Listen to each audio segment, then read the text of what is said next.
Assalamu alaikum wa rahmatullahi wa barakatuhu. Inshallah ta'ala, everybody is in the best state of iman and trying to stay focused and growing this deen. Little advice: Maghrib coming in around 5 o'clock. So it's a beautiful time, man, to start making up your fast. The weather is cool, so it's not extremely hot. You know, like for sometimes when people have to fast during Ramadan when it's hot. Beautiful time to fast. Like if anybody got some days that they missed during Ramadan, they need to make up. Just want to do some extra ibadah, 3 days a month, the 3 light days. Every other day, like Dawood, or your Mondays and Thursdays, your Monday and Wednesdays, just whatever, you know. I like to get my 3 days in, like right at the beginning of the month. I only got one more day left for my 3. And then coming into December, I might do every other day for the whole month, like the fast of Dawood. I'm considering it. I'll see, but that's just a little advice, you know. It's a good time to fast, man. It's getting dark around 5 o'clock. So, alhamdulillah, man. You know, I'm gonna bring it down just a notch and give, you know, the 3 new Shahada brothers a little time to absorb a lot of the information that I was giving them. Give them a little chance to absorb it. And, you know, so, but what we're going to discuss is seeking knowledge, or the path to knowledge, right? D's funny. Alhamdulillah. I got you, Sheikh.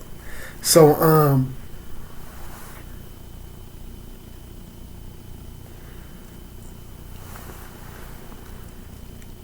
what's up with Raheem?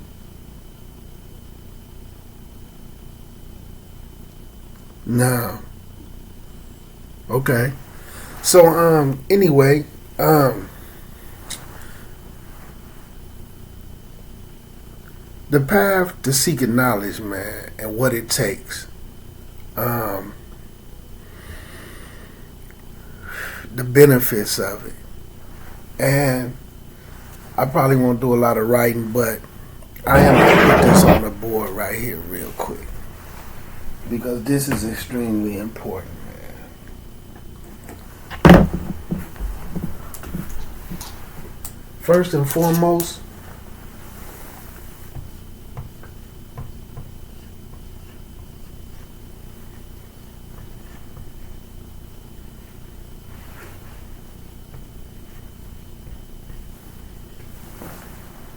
you have to know your level.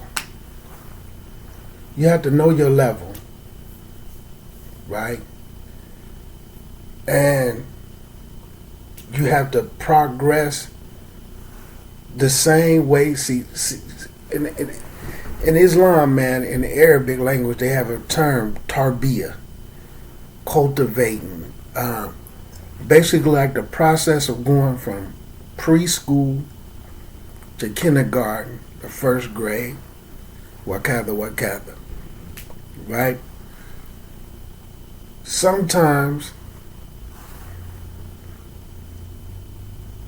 we just move around learning this, whatever anybody telling us, where we never even get a firm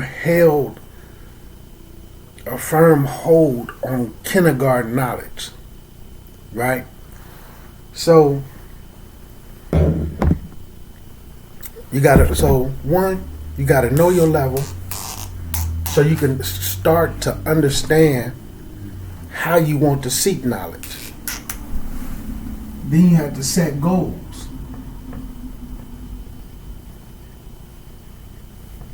You have to set goals, right? Realistic goals that's in accordance with your level. You understand? You have to set goals that's in accordance with your level. right? And then of course,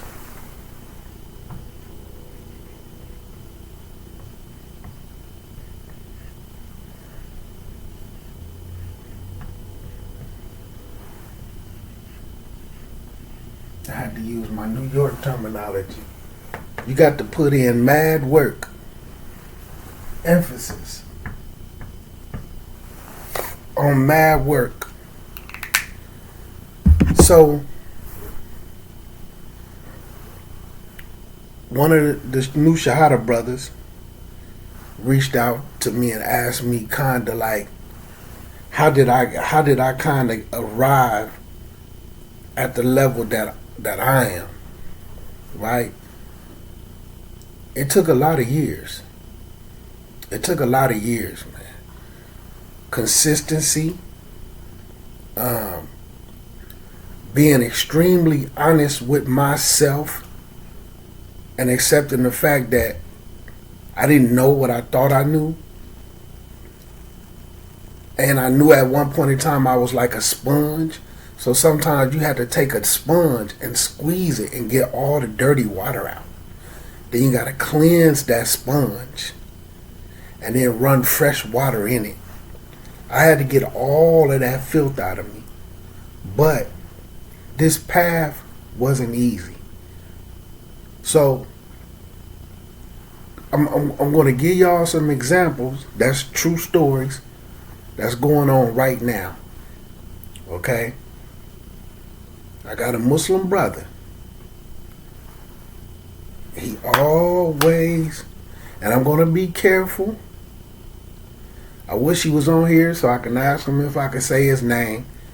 Because what happens is other people who try to study with me, and they may also have ways similar to this, they're going to take it personal like I'm referring to them.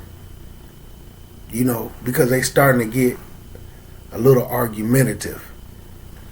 So, I'm going to say his city. Brother in Jersey. Known him for years. My man. He always want to study. He always want to sit with me.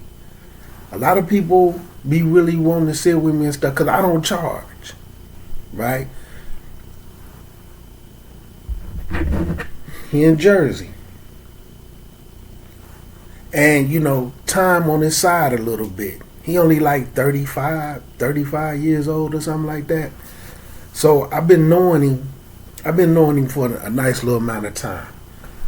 Now, he's also in college, right? He's taking some college classes. He worked and he has a wife, okay? So, when it comes to his Islamic studies, he's always deficient. Now, we had a conversation, and I told him what I was going to discuss. So, I just didn't say, could I say his name? So, I said I'm going to discuss a thing. He's going to watch this. And he told me to be brutally honest so that he can listen to it, what I'm saying on YouTube, and he can absorb it in. And this was our conversation. So, his wife got sick. When it's time for us to have classes or for us to do this and that, there's always a reason for him to not take care of his business. You know, which I ain't gonna trip. It don't hurt me. It's only gonna hurt you. And you're not realizing the significance of what you got going on. So what he does is his wife got a little sick. So I understand. Well, I can't get to this class. I can't do this. I can't show up. My wife is sick. So I had to say to him, did you take your college classes? Like, yeah. Did you go to work? Yeah, I went to work. But your wife being sick didn't stop none of that? Like, nah.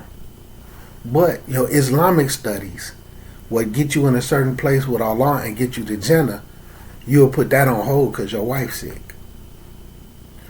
Because those college classes, you feel like it's going to earn you more money down the road.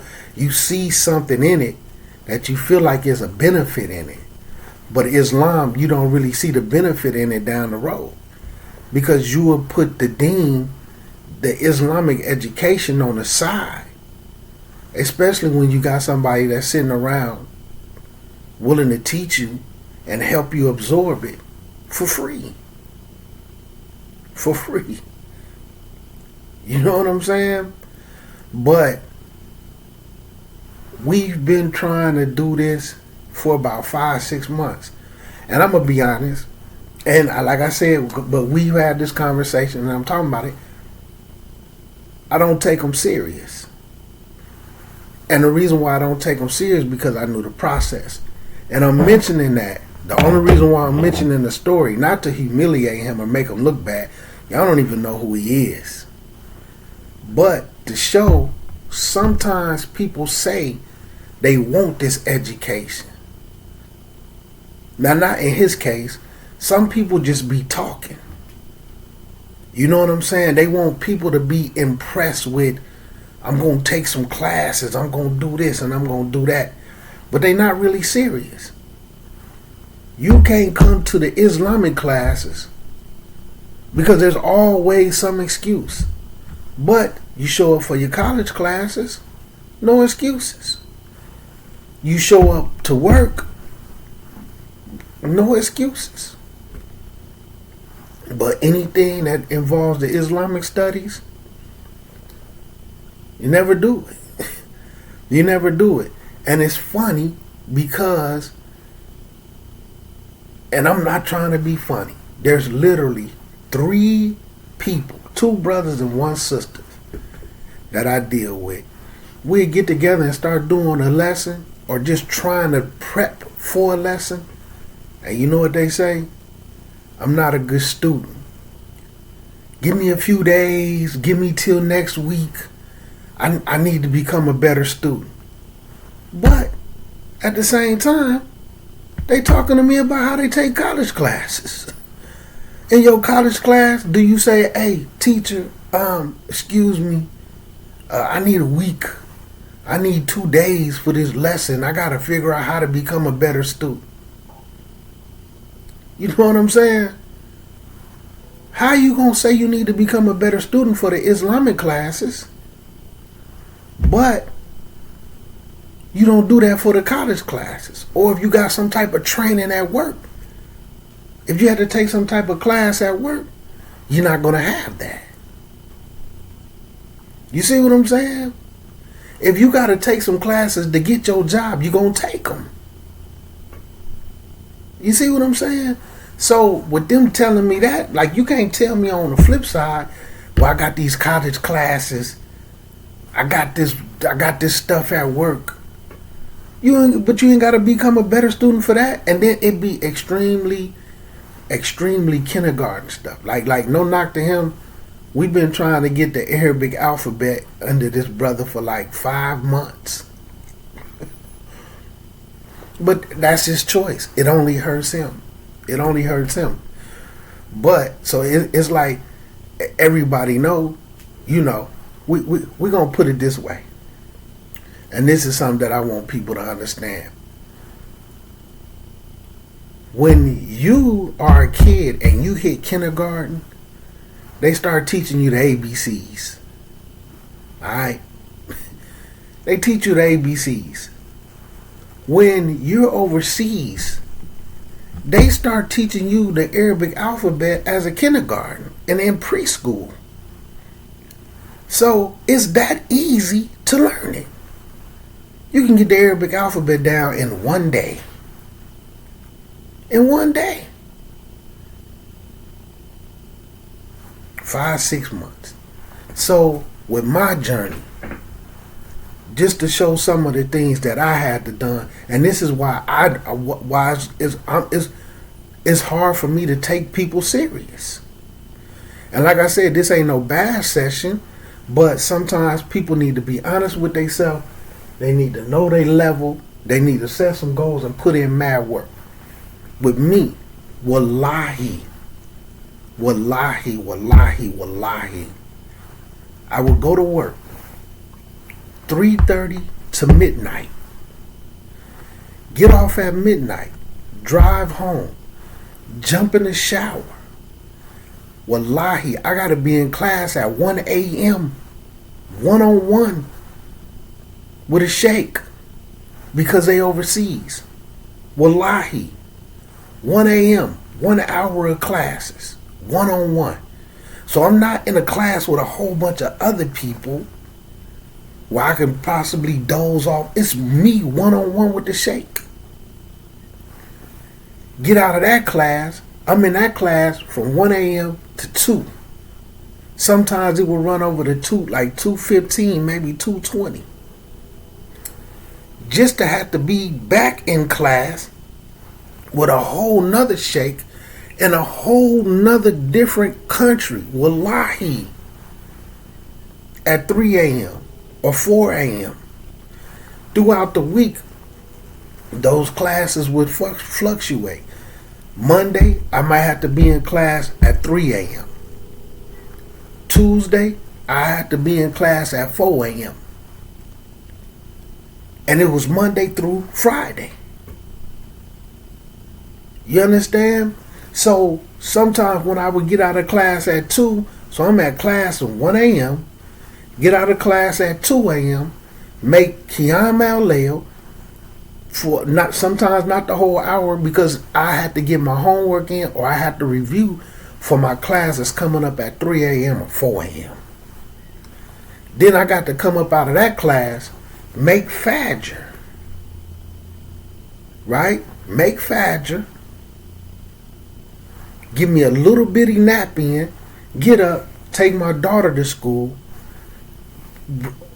After I get through taking my daughter to school, now I got Quran classes like 7 a.m. Wallahi, with somebody else that's out of the country as well. Monday through Friday. This me giving up work. This me giving up sleep. When I knew I needed to sleep to go to work. And I'm talking about I did this for years. And then sometimes I would have 2 Arabic teachers. I have an Arabic teacher that I worked with on Saturday and Sunday, who was also overseas. And then I had another Arabic teacher on Monday and Wednesdays. I would have to get up at 7 a.m. and be in class from 7 a.m. to 8 a.m. on Monday and Wednesdays. Okay?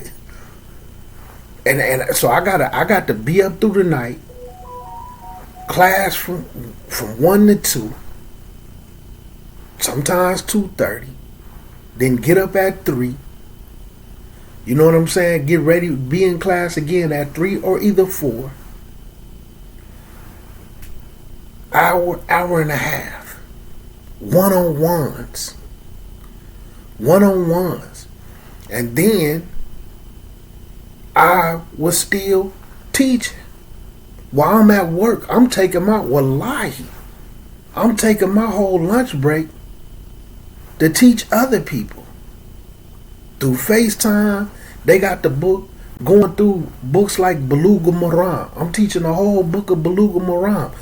And wallahi, with numerous people, me and one person, we doing the whole book of Bulugh al-Maram. Then another person, we doing a set of tafsirs. They read one page, I read another page. Then we'll go through the explanations. I'll bust out the hadiths.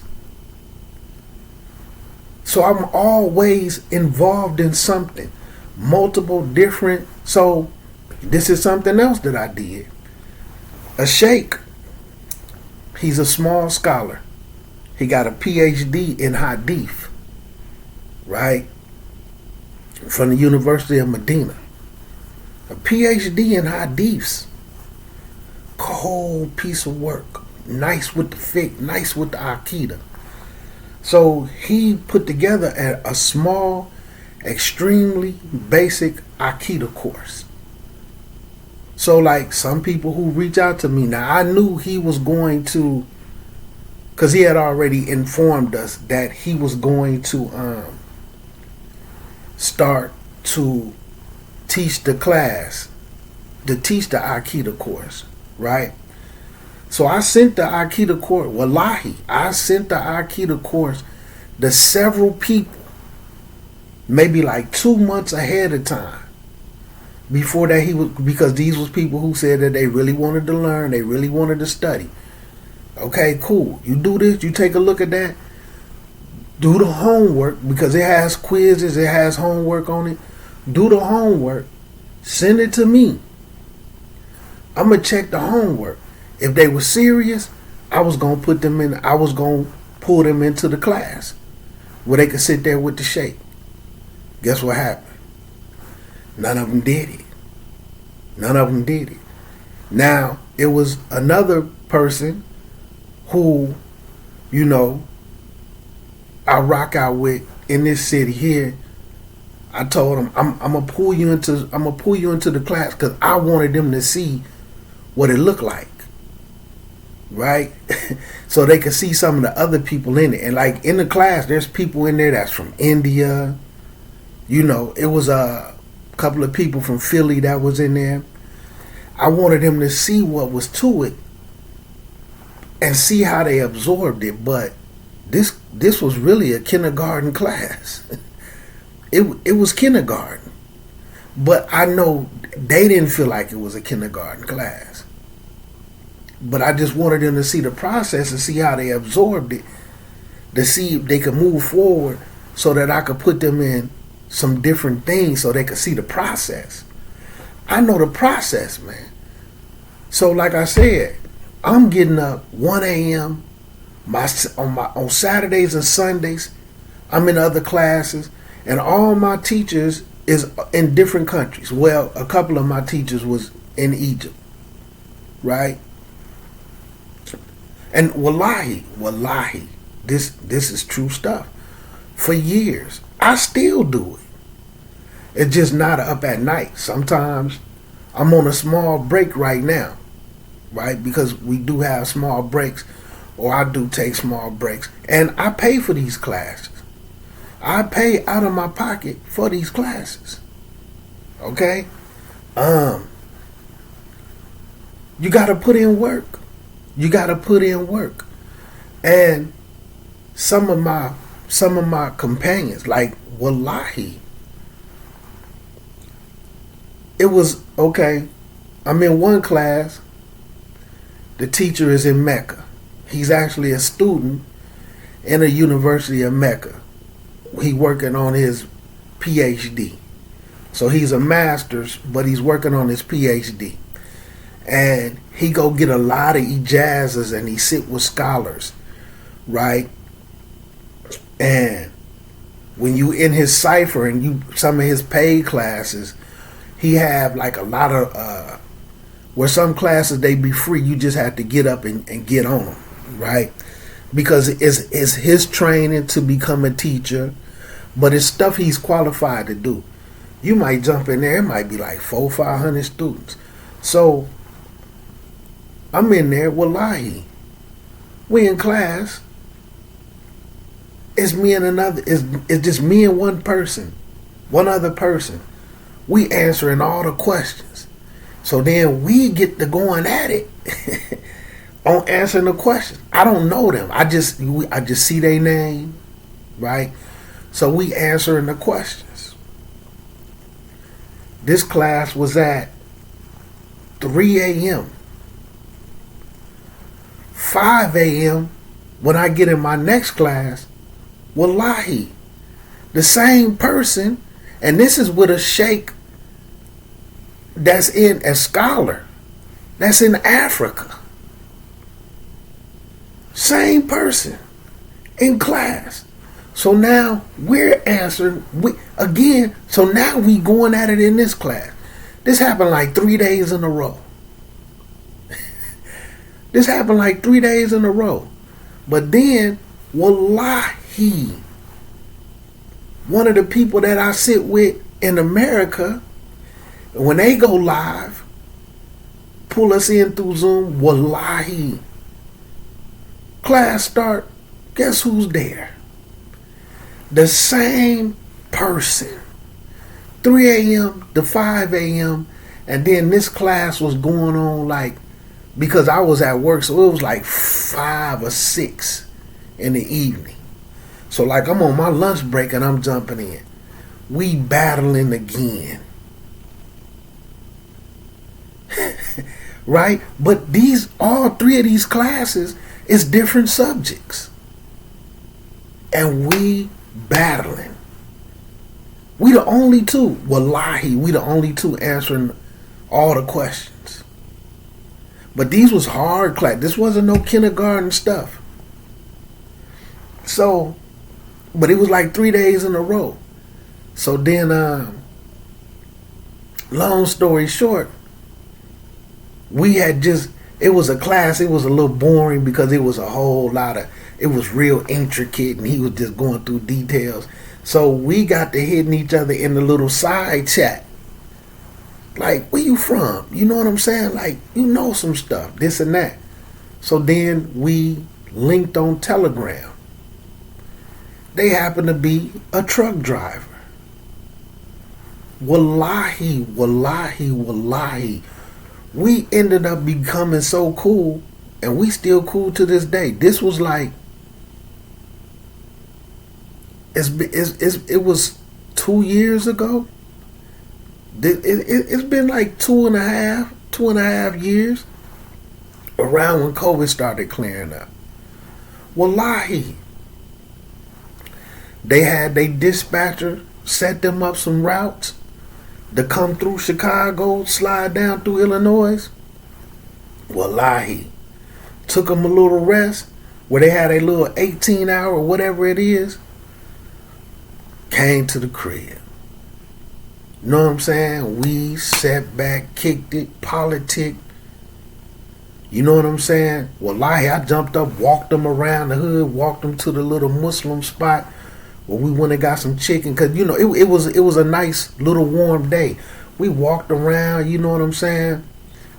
You know, just on some exercise, just kicking it so they could see a little bit of the city. They wanted to move here. We sat back, politic, let them stay here. We been locked in ever since. You know what I'm saying? We been locked in ever since. That and a lot of the people that I'm locked in with, I met them the exact same way. In classes. Yeah.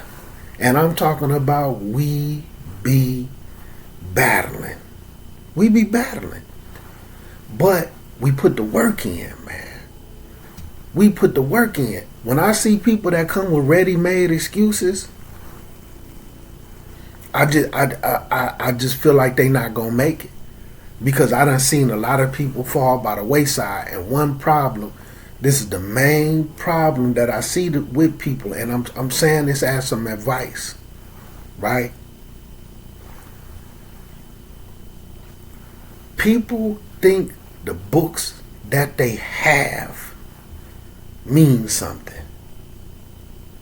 I done had individuals in 2009, 2010, sat with them every day and helped them get their deen together. They ordered Tafsirs Ibn Kathir, 2009. They ordered the full set of Tafsirs Ibn Kathir. Alright? Like 2010, they ended up getting like, no, it wasn't 2010. Yes.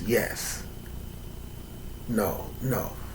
But they had a full set of Tafsirs Ibn Kathir, 2009.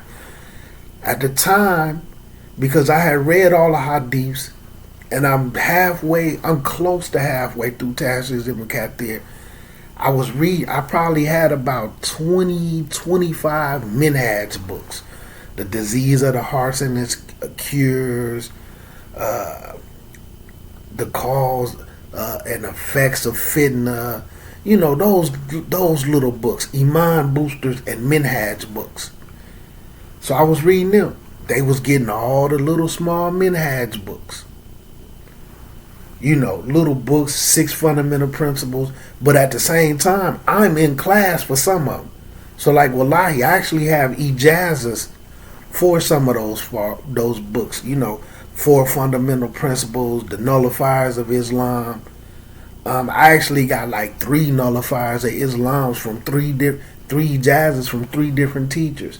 Not just listening ijazas. I got like not to really go into that. So they had some of the books, but they wasn't taking none of the classes. Another person come around. This person, income tax come. They ordered Tafsir Ibn Kathir. They ordered Sahih Bukhari. By this time, this like maybe 2013. So by 2013, the first person who got Tafsir Ibn Kathir and got a full set of Sahih Bukhari ain't benefited this much. Why they ain't benefit from it? Because they don't read it. They didn't get into them. They didn't get into them. Now I'm going through a whole set of Sahih Muslim. And while we at work, all of us work together. But every day I went through the first 3 volumes of Sahih Muslim in 2 months. This ain't no knock to them. But to this day, I know one of them still hasn't read not 1 full volume of Sahih Bukhari, not 1 full volume of Tafsir Ibn Kathir. And as a matter of fact, I seen them recently in 2024, a few months ago, and I had to go do something, so I knew where something at. I didn't have my books with me, so I went to go get the book from them. And like sometimes when you get whole volumes and they be brand new, sometimes the pages be a little still, they still be together. So when you open the book up, it kind of be stuck together.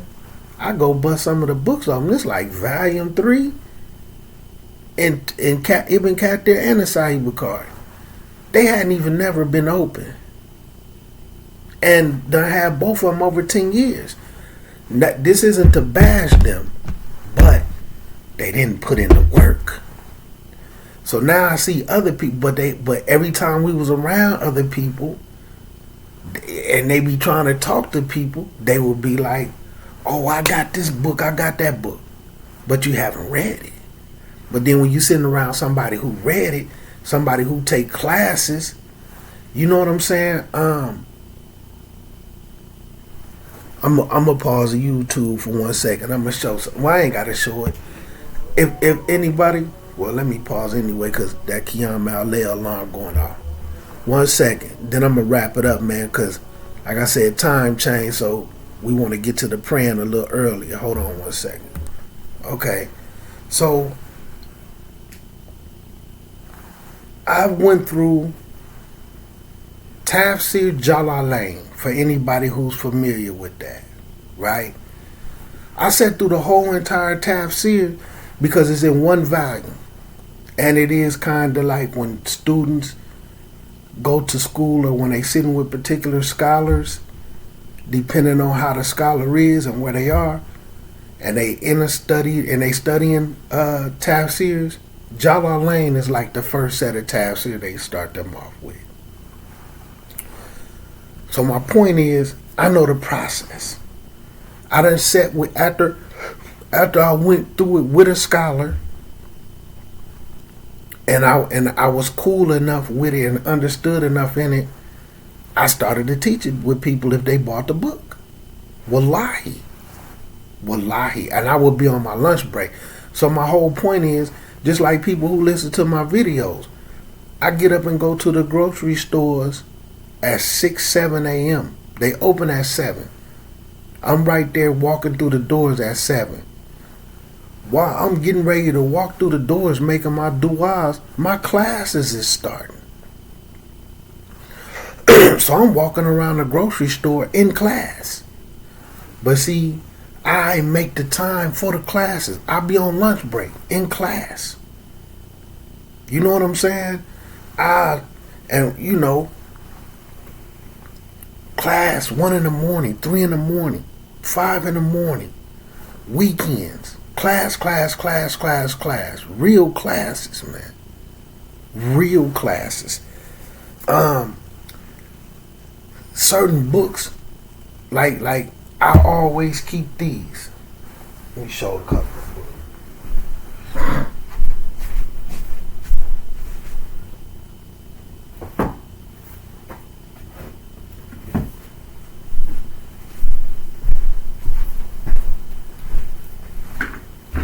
About putting the work in.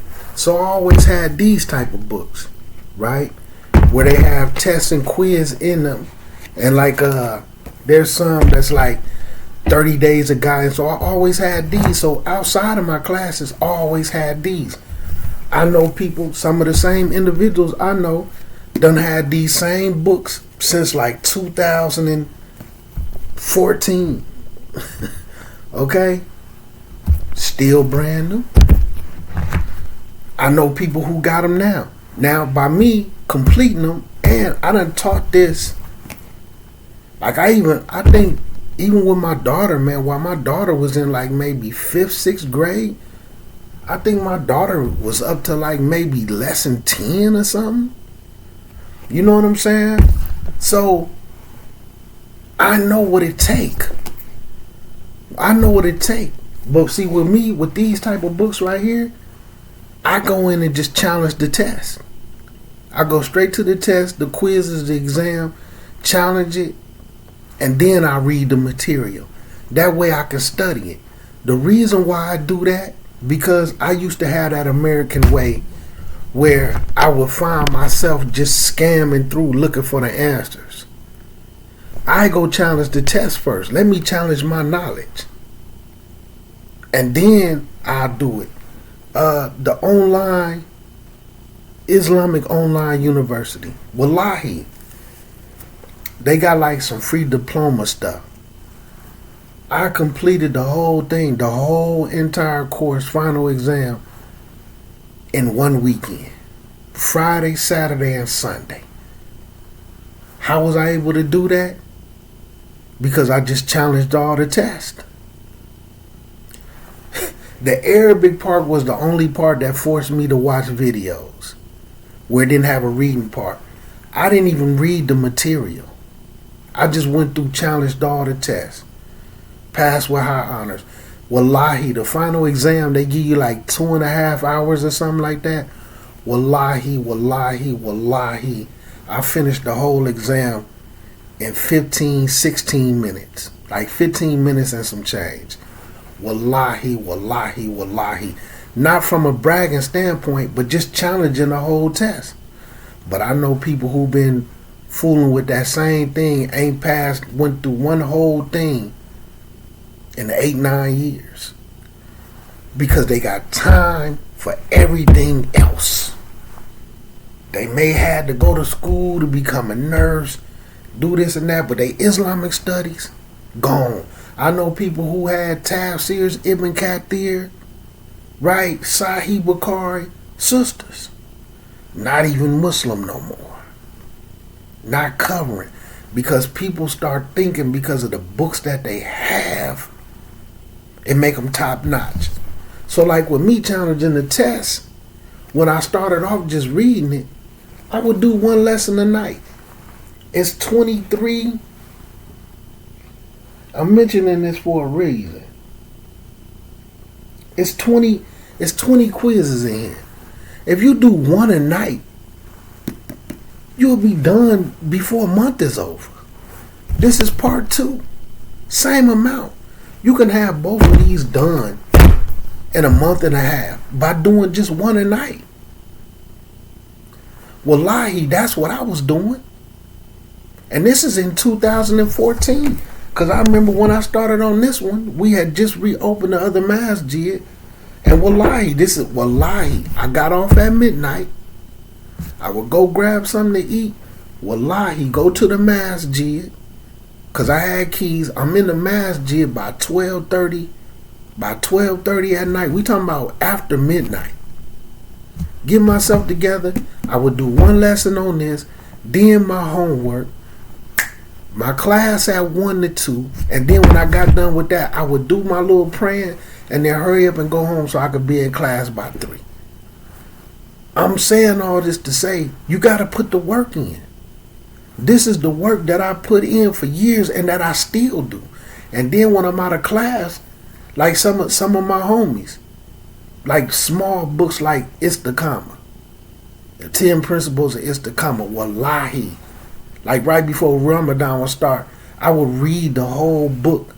Like I would read a certain amount of pages every day and then send them the recording since they didn't want to listen to it. Or I would be up, like one of the guys, they knew me. This was my motto. Man, I'm going to shoot 500 3-pointers tonight. That's all. I'm finna get in the gym. I'm finna shoot 500 3-pointers. That means I'm finna do what? I'm finna go through tafsirs and hadiths all night. When I'm going through tafsirs and hadiths, I'm finna go read some Quran ayats and then find in my head, okay, I know the hadiths that go with this. Boom. And then reverse it. Go look at some hadiths and say, all right, I know the Quran ayats that go with this. And then start matching them and matching them. Finna shoot 303. I'm finna shoot 500 3-pointers. I'm finna shoot 500 free throws. That means I'm finna be dealing with some other stuff every night. And then when I would come across different stuff, I would send them a recording. This way before YouTube. You got to put the work in, man. And now what I'm noticing is people not putting in the work, but they run their mouth like they do just because they have the books. And like I said, I know people that got the full volume of Tafsirs, Ibn Kathir. They even got a couple of books of Tafsir As-Sa'di, the little, because you could get some of them just an individual version with a few chapters, full set of Sahih Bukhari. And if you sat down and listen to them talk right now, without them telling you that they was Muslim, you wouldn't even think they was Muslim unless you highly uneducated. Sisters with it, running around, no clothes on. I had a student, Salafi, but she was on the extreme Salafi side. And I talk about her all the time, man. Cold. Went through the Akida classes. And like I say, even if I get a student and they want to learn this and they got this book, when I go through it with them, I'm going to do the work with them. I'm going to reread it and answer the stuff all over again from a different perspective. I done taught this obligatory matters to 8 people. You know what I'm saying? Not all 8 got through the whole thing, but they got pretty far. Same with this one. I'm going to do the work with them. With the Akida class that the Sheikh did. I'm going to do the work with them. Just like a individual, you know what I'm saying? One of the people who was doing the thing. Because, see, the Sheikh, to be honest, people kept flaking on the Sheikh. And the Sheikh extremely busy. So what he did was just switched over and started doing, he started traveling to different masjids, so he changed the classes up. What he was doing. So he just stopped teaching that particular class because it's so basic and you could really do it on your own. So people was like, hey, can we do this, man? Can you grade our homework? We're going to do the homework and grade it. I still ain't seen it. And that thing, I done taught 11 people. You know what I'm saying? And I ain't going to ask nothing about it because a long time ago before the Sheikh did it and we supposed to be doing hey, what's up with the homework? Oh, man, I need time. I got to be a better student, man. I got to figure out a route. I'm trying to get my head together to figure out how I need to learn.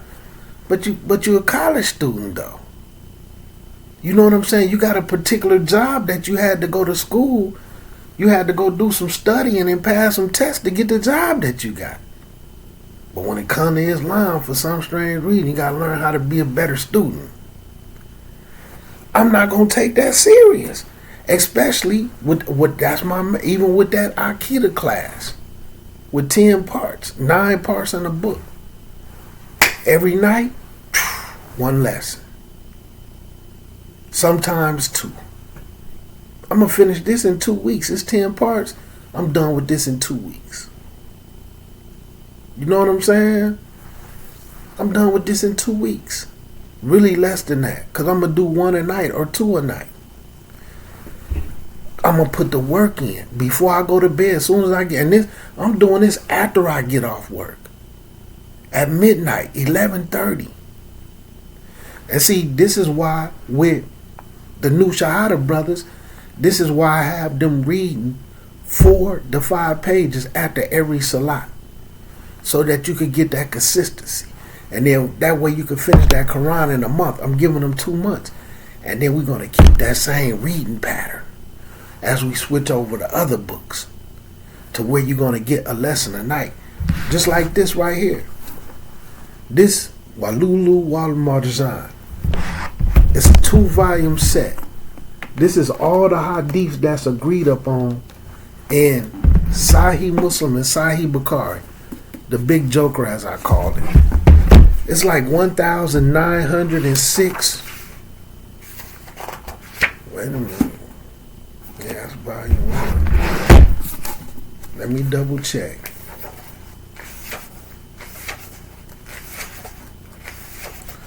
Let me double check.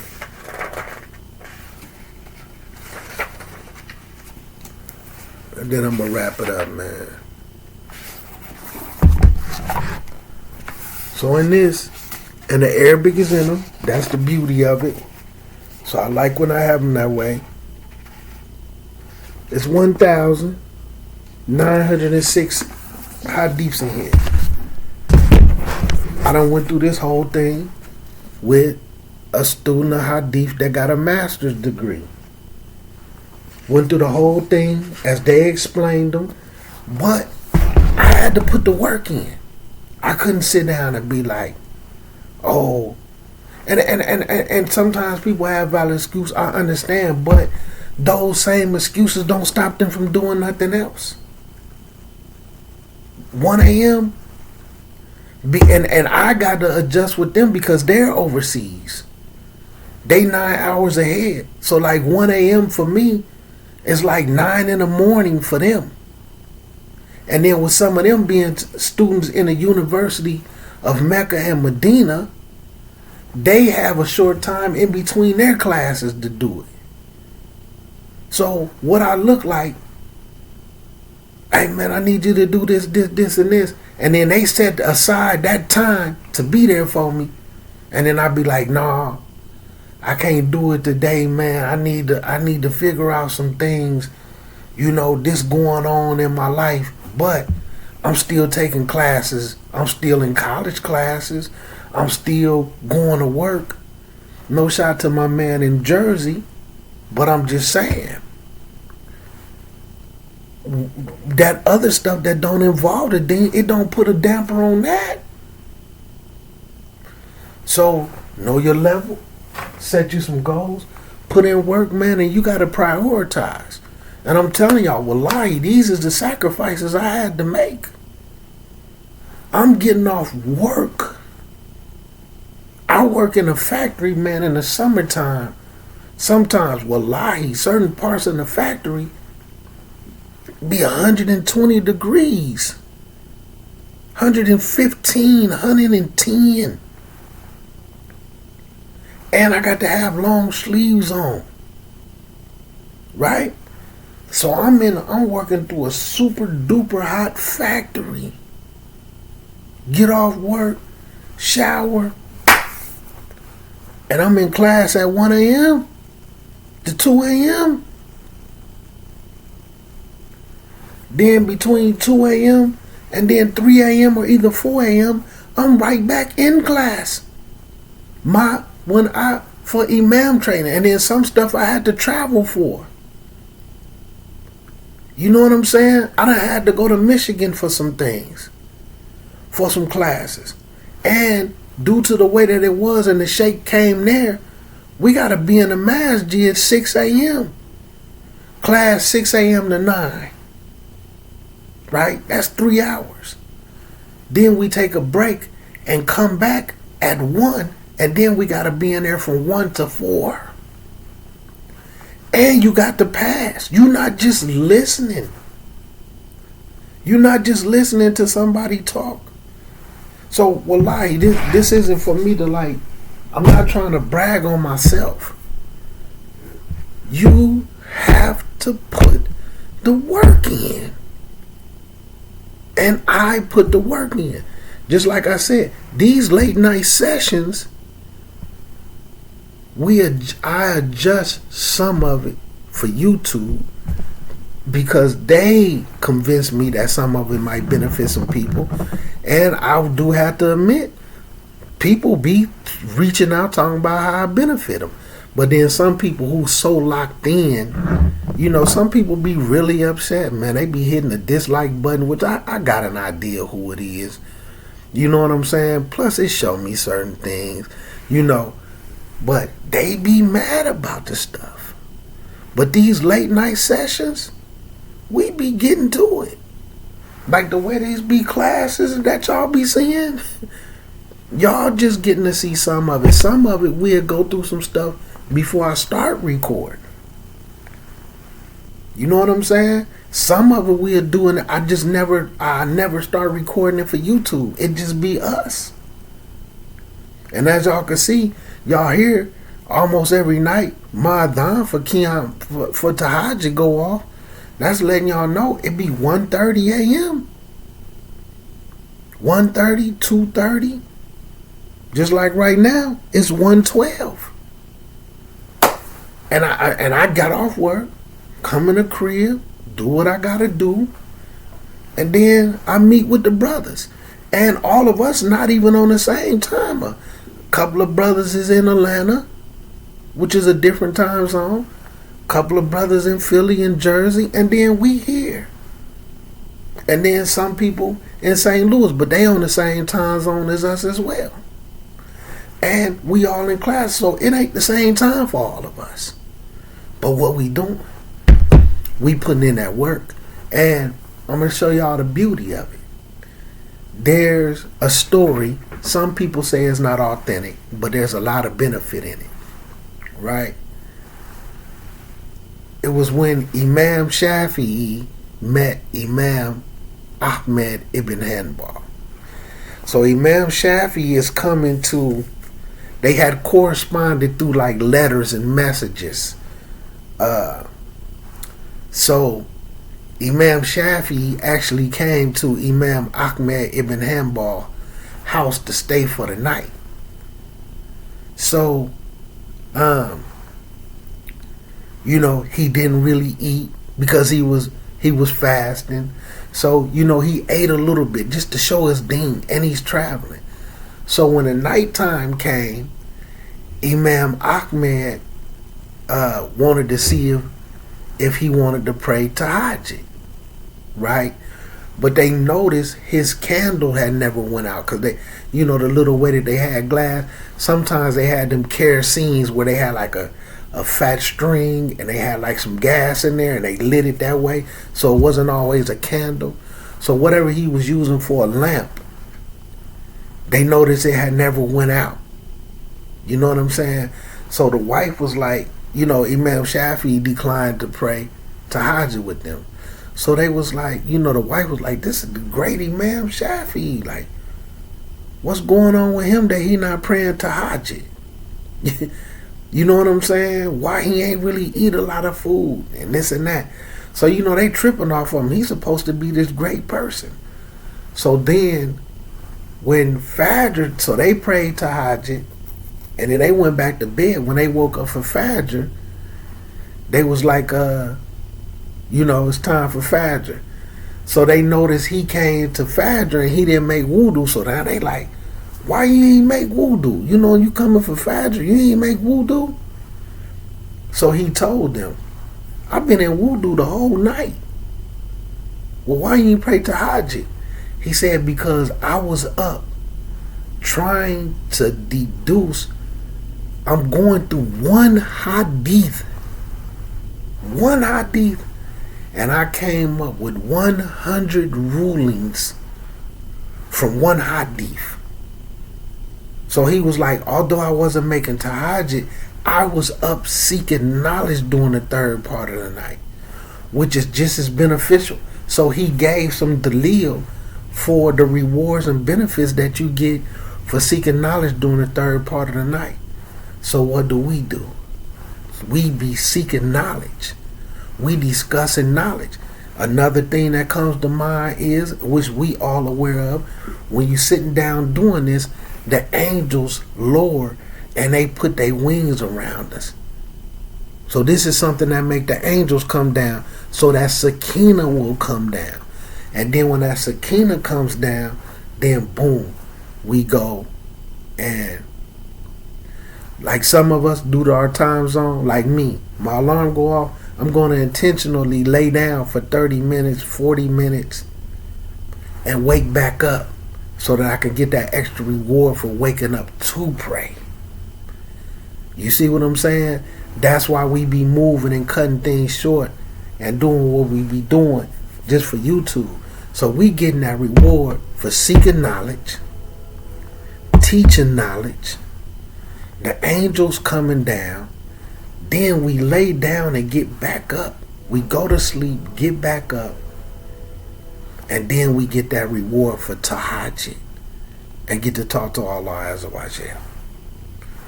Putting the work in. Putting the work in. You got to do it. So just like I say, it don't matter about people, how many books they got. And I stumbled on this story. I got to tell this story about this sister before we wrap up. I mean, man, student, I was her wakil. I helped her with a couple of marriages, a couple. This sister was so thorough with the deen, absorbed and knew the deen, but she left Islam because once she started learning real Islam, unfortunately, she felt like all outside of me, she felt like all the Muslim men was fake. Now all the Muslim men that she's bumping into, they phony to her. Because she got knowledge. She left Islam. Had Sahih Muslim. You know what I'm saying? Sahih Muslim, Baluga Moram. Like she had some real heavy books. You know what I'm saying? I know a person, man, you can go to his job right now. Walk in there, he got a tall bookshelf. Bukhari, Ibn Kathir. He got all these books. But you'll look at him and be like, man, do you read any of this? It's numerous people. But like I said, people start thinking the books they had that means something. It's certain individuals, because like I'm a person who give books. You know what I'm saying? And it's not that I'm testing people. It's some Muslims that live on my block, right? And one of them who I hadn't seen in years, I just seen him like a couple of weekends ago. But one of the Muslims was telling me, you know, dude was having some issues with his deen, and he wanted to get back together. So I took him down there, not boasting. This is just for the benefit. I took him a prayer rug, some kufis, a couple of thobes, and I sent him some books about like Ahlul Sunnah wal Jama'ah. I gave him a Quran, a hardback, a real thick one, and I gave one of them transliteration ones so he can learn how to recite. Although it's not a good idea, but if you ain't got nothing else and you not gonna really go be around nobody who could teach you something, it'll help you be able to get through your prayer.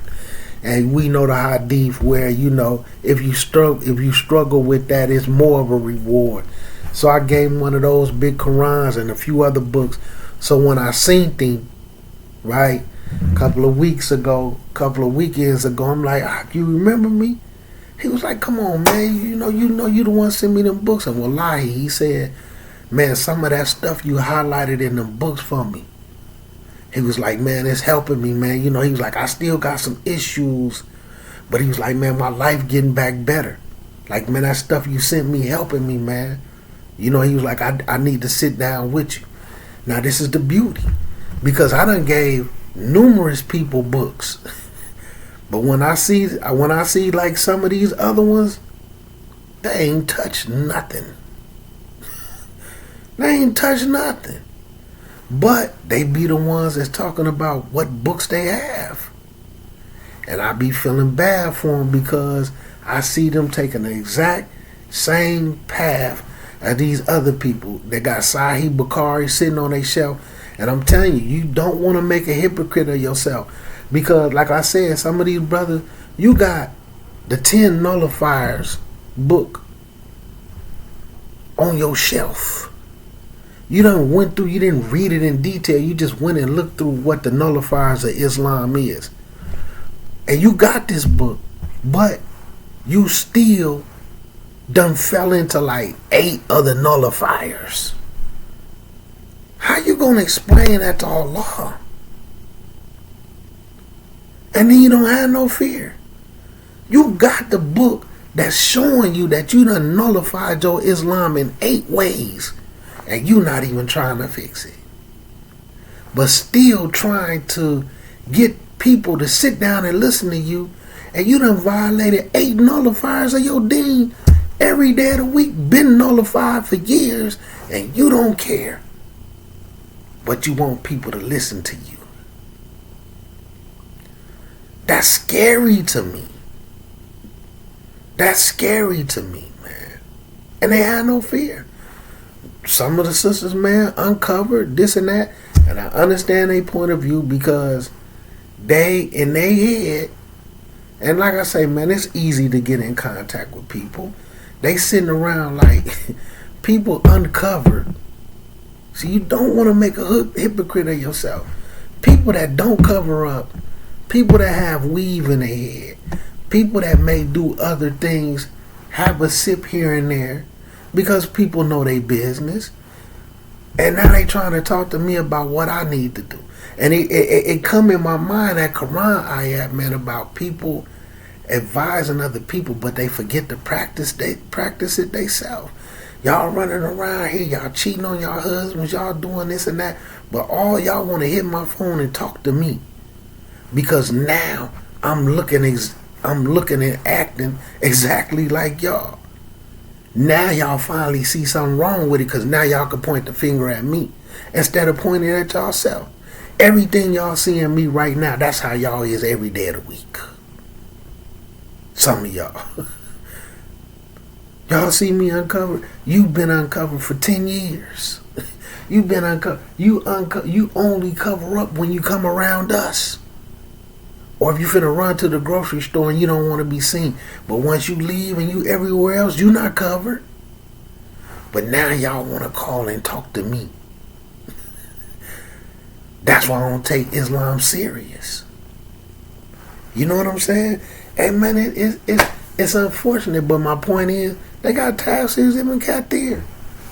They got this right here. You know what I'm saying? I actually, alhamdulillah, was actually able to get them up to lesson 5. But due to the fact, the person who she think got everybody wanting this book, even think that person is the one who got me having a book, which of course, we know that's some foolishness. And because now she done got further than him, and he done had the book since like 2012, he messed all the classes up for her. And now she done left Islam. I got the sister up to like lesson 5. In a group setting where I'm talking about his brothers and sisters, but then more people were supposed to join in. I mean, other people ended up ordering the book. And we talking about this was in like May. And some of the people who had the book back then, one of the brothers ordered it. If I see them right now, I can guarantee you they ain't even touched lesson 1. And I know this because I done seen one of them. You got to put the work in. And like I say, it ain't for everybody. But see, all that Oh man, my ankle hurt. I gotta figure it out. I gotta get my mind and get sophisticated and so I can process information, you know. And like I say to my man in Jersey, I'm not, because I'm doing this, like, you know, one of the brothers told me, like, don't be animated when I say that, because people might feel like I'm making fun of them when I'm just making light of the situation. If whatever you got going on, it's not stopping you from going to your college class, and it's not stopping you from going to work, you need to find the time to just do the freaking homework. Answer one thing and send it to me. Let me look at it. You know what I'm saying? But they might be riding around with it. You know, you might pop up on somebody else with the book, knowing you probably gonna fail it if you had to answer some of it. But he popping up. Yeah, see it say right here. You know what I'm saying? Like, come on, man. You need to check your iman. What's going on with you? You know what I'm saying? And just like how I said, and I'm gonna close on this, man. Put the work in. Put the work in. Because you don't want to be one of these individuals at the masjid seeing somebody with some beads or something, or doing something that you don't even know if it's bid'ah or not, and you trying to, that's bid'ah, take that off, and then you go up inside the masjid and stand up and intentionally do some bid'ah that the masjid done established. You making a hypocrite out of yourself. You drive. We don't do bid'ah. If it wasn't the Rasul and them never did it, we don't do it. We don't involve ourselves in it. And then go right up in the masjid and do some bid'ah. Making a hypocrite out of yourself in front of Allah with the angels writing that down. In front of Allah with the angels writing that down. Put the work in, and then this the last message, and then we finna close so we can do what we gotta do. Make sure it's in the Quran. Okay? If it ain't in the Quran, make sure it's in the Sunnah.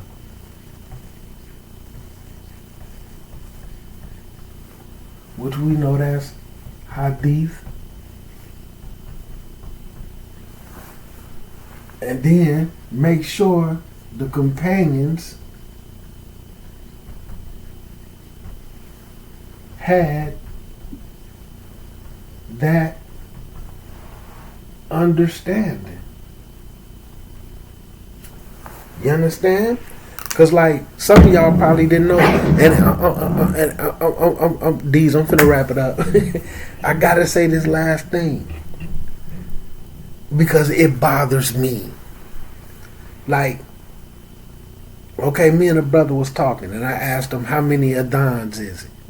Not for real first 48, because I don't do first 48 with them, but y'all know how we do first 48.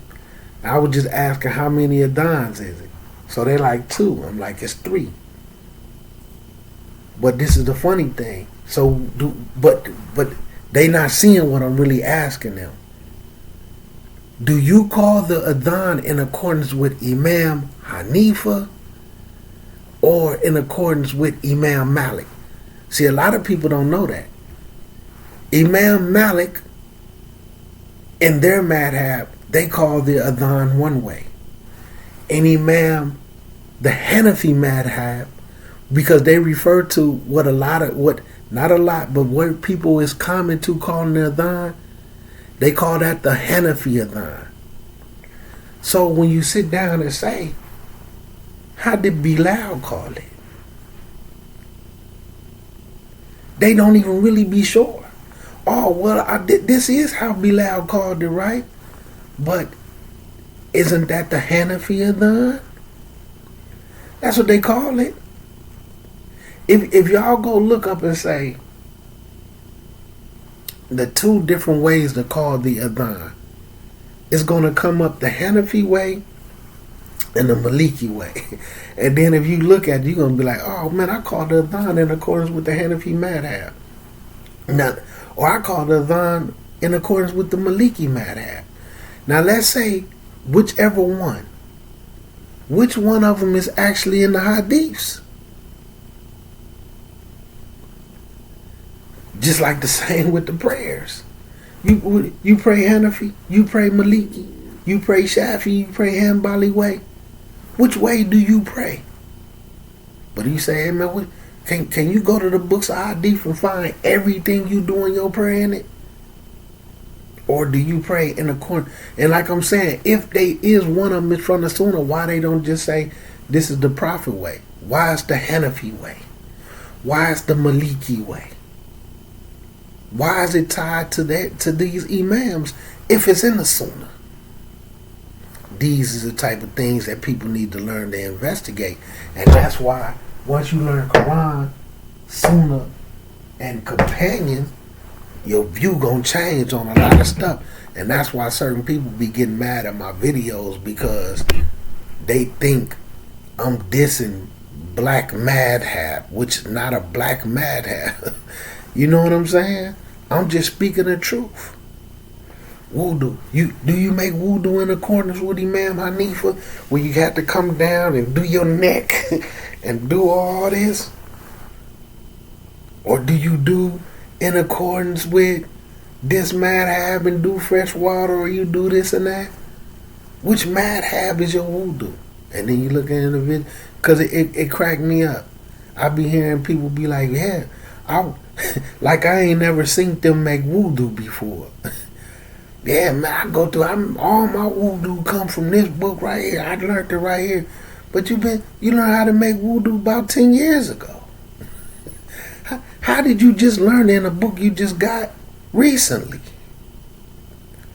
Because people be trying to act, and I got to say this and I'm done. It ain't no knock to them. Me and a brother, because this is why I say, man, where people just start to get confrontational. So it was a brother, one time we was talking about certain things with the prayer direction. I'm not going to go into too much detail. So they was like, when I looked it up on the internet, it said it was this direction but slightly east. I was like, oh, okay, alhamdulillah. So we was having another conversation and they referred to something they seen on the internet. Right? So I was like, all right, cool. So we was having another conversation about something, and I was like, well, that's something you're going to have to look up on the internet. They had their comeback. See, I don't agree with that. I don't do no internet. But the only reason why I'm saying that is because the stuff that they talked to me about that they looked up, they said they seen it on the internet. But because this little whatever it is coming out, see, you talking about, why would you say something like that? Because everything that you talked to me about, you looking up, you told me you seen it on the internet. Plus that right there, you don't have the books for that. For some of the stuff we're talking about. Yeah, but alhamdulillah, I don't want to go into that, but you'll just start to see where certain things start happening, man, where people they focus and start getting lost, man. So, for the new shahadas, man, absorb what I said, man. And I'm giving y'all examples. Wallahi, these is the things that I had to do. These are the things I still do. It's 1:34 right now. Now, this is just a conversation, but, because we wanted to bring it down to just a little small level and discuss this. But this other than that, this is a late night session. You know what I'm saying? You got to do what you got to do. We have classes. We got real classes, hard classes. Like no BAP. And not to mention just some of the people who do certain little classes that we keep up with on YouTube that we listen to, but you can't get your knowledge tested. That's the difference between a dars and a class to me. A dars is just a lesson where you listening to somebody explain something. A class, any real class that you go into, where's your knowledge not tested? And see, sometimes people think because they hear stuff on YouTube and they learning something they never knew before, but they probably can't implement it. It's just something they could go repeat. Then you haven't learned it. You know what I'm saying? It's just information. But I got you, D's. I got you. Hey, you know what it is. Like, I love you, Shake, man. I love all y'all. So my bad, man. This wasn't even supposed to be this long. Bismillah Allah Ta'ala, Inshallah Ta'ala, something in it is that some people could benefit from. And you know, I'll start doing some little short 10, 15-minute videos on different things involving sciences that people could benefit from, so they don't have to listen to these long drawn out videos. Our late night sessions. Assalamu alaikum warahmatullahi wabarakatuh.